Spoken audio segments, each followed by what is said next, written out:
Hey guys, this is Shaman the Shaman from the Casticalism Podcast, and this is a guide for newer players to the World of Warcraft. This is current as of 3.3.5 in Wrath of the Lich King. This is the login screen, and you'll enter your Battle.net real ID and your password here to get on your account, like that. I skipped mine so you can't see it.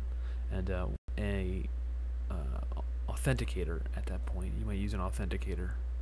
When you first join, you're going to see a realms list. You're going to want to choose a realm. I personally like PvP realms. As a newer player, you might want to choose a new player realm based on population. I'm going to choose a PvP realm here.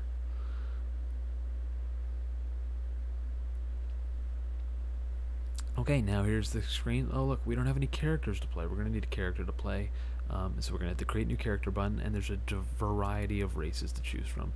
I'll start with the humans. This is the Alliance side. The humans can play as warriors, the brute, mighty warriors that use strength and destruction. The right side of the screen there, you can see give descriptions of each class, so you can read those as you go through. I'll give you a straight thing. Warriors, those are the strong, aggressive, all physical damage, the brute strength. They beat people with their weapons. The Paladin is another class.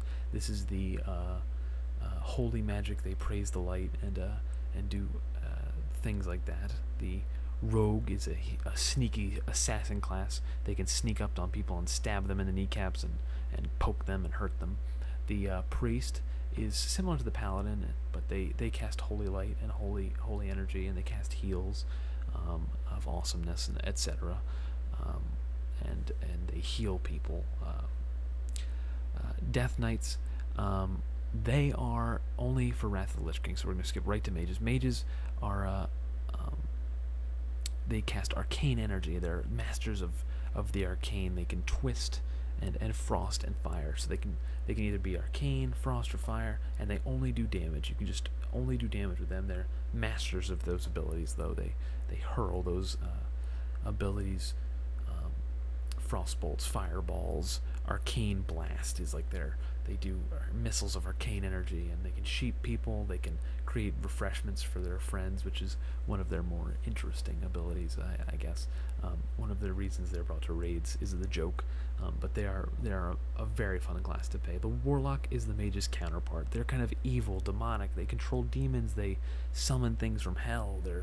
Or not from hell, I guess, from wherever the demons come from, the twisting nether in the World of Warcraft, and they are masters of shadow and fire damage, and obviously more stuff on the side there, for more interesting stuff on the side there. For each class you can read, and each race, and I'll just go through the races real quick here. Dwarves, they can be warriors, paladins, hunters, rogues, priests, and death knights as well. The hunter class is another class. They're range damage dealers, all physical. They also have pets, similar to the warlock class. They have pets that also deal a significant portion of their DPS, and they're probably one of the easiest, and they are the fastest leveling class for newer players. A lot of fun. Hunters are, if you're not sure what class to play and you just want to level, hunters are a good class to play because they're basic, easy to understand. You have a pet that works with you. At level 10 you get your pet, though, as of currently. In the next expansion, Cataclysm, it'll be different, but hunters are fun, range class.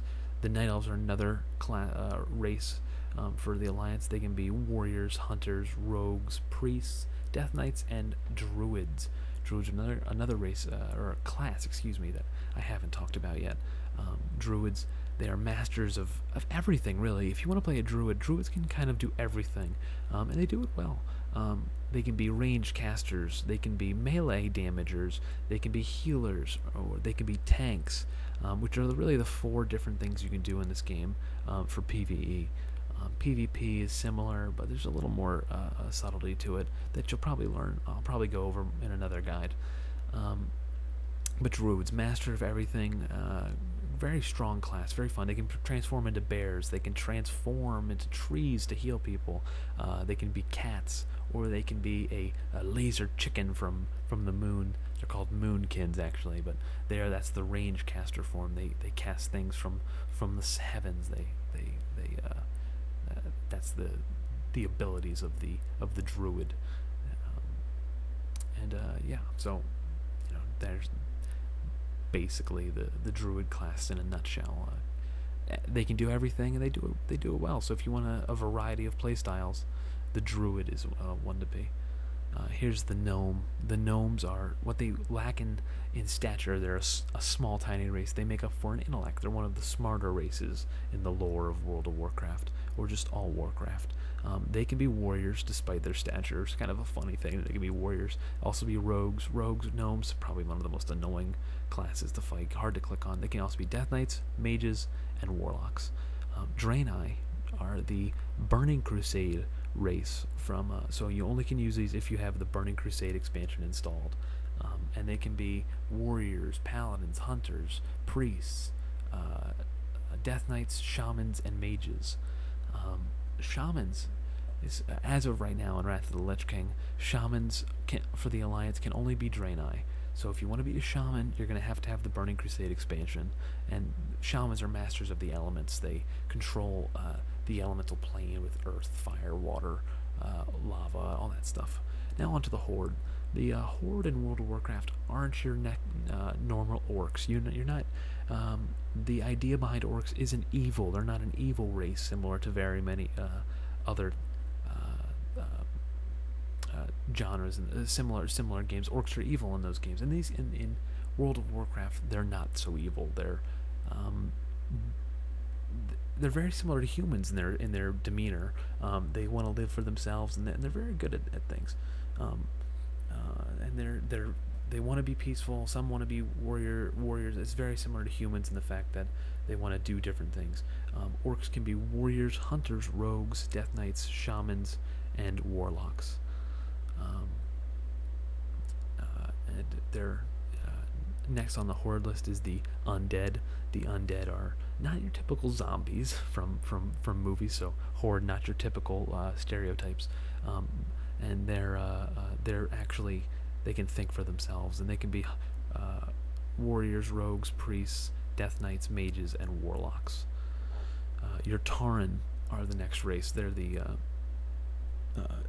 kind of like the Native American stereotype for World of Warcraft. They're very peaceful. They want peace, but they can be warriors. And they are probably the strongest race. They are always noted as being very strong, and they can be druids. They're the race for Alliance, or Horde, excuse me. That can be druids, and they can be warriors, hunters, death knights, shamans, and druids. Like I said, trolls are another race for the Horde. Trolls are an odd race. You either like trolls or you don't, is usually the vibe of them. I love trolls personally. My main is a troll. They're very fun, very exciting race for me. And they can be warriors, hunters, rogues, priests, death knights, shamans, and mages for the trolls as of right now. The last race and the Burning Crusade race for the Horde is the Blood Elves, and they can be paladins, hunters, rogues, priests, death knights, mages, and warlocks. And you can only be a Blood Elf if you have the Burning Crusade expansion installed. And of course, each race has a different gender. It doesn't matter choosing the gender. The gender doesn't change your stats at all. It's a different look. A lot of people some people say they like playing as certain genders because of they would rather look at a female character than a male character, which is, I guess, understandable. It's appealing to look at a female character rather than a male character, even if it is only pixels. But most people play a lot of people, I would like to say, play the gender that they are in real life, but not everyone. There are imposters out there. So yeah, this is that was World of Warcraft creating a character so far, and we'll actually get into the naming your character and making it look in another video when I have a little bit more time. Thanks.